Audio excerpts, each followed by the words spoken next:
Good morning, ladies and gentlemen. My name is Olivia Flora Athena from Dharma Wanita Senior High School, Surabaya, and today I will discuss about technology development that caused the spread of fake information and how millennial teenagers wording it.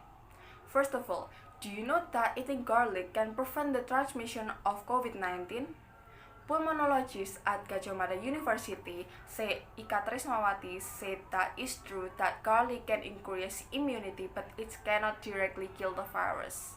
Statement that I said before is one of the hoaxes that spread in Indonesian society in the beginning of 2020, and even now people are still spreading it.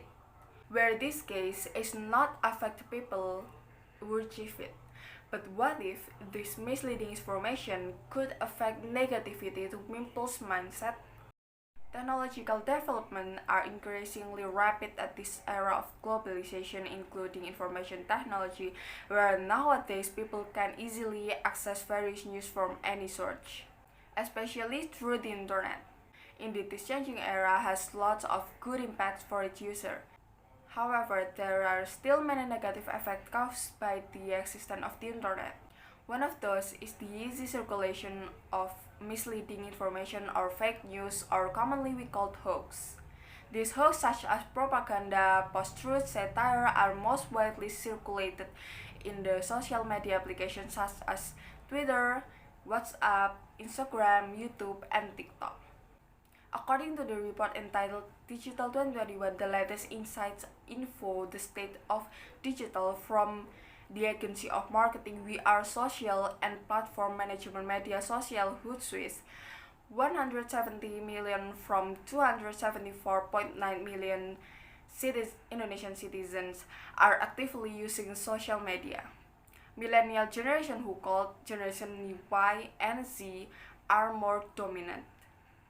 From this report, we can assume that anyone on the internet can be fooled by false information. Usually, hoaxes are made for mere joke to serious and sentimental issues like presidential election. And if this is normalized, this case will be more intense and can divide the unity of the nations. According to the psychologists and neuroscientists, everyone has a natural tendency to trust easily digestible information.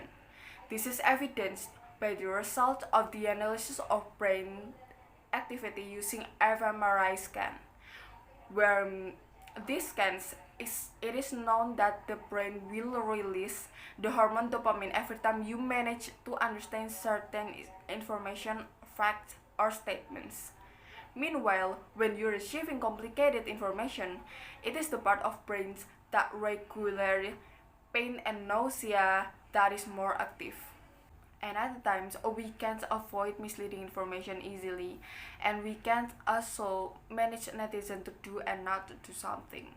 During this pandemic era, so many kinds of hoaxes are spread easily by unresponsible person. For example, is the information that there is microchip in the COVID vaccine, which is still be pros and cons in the communities.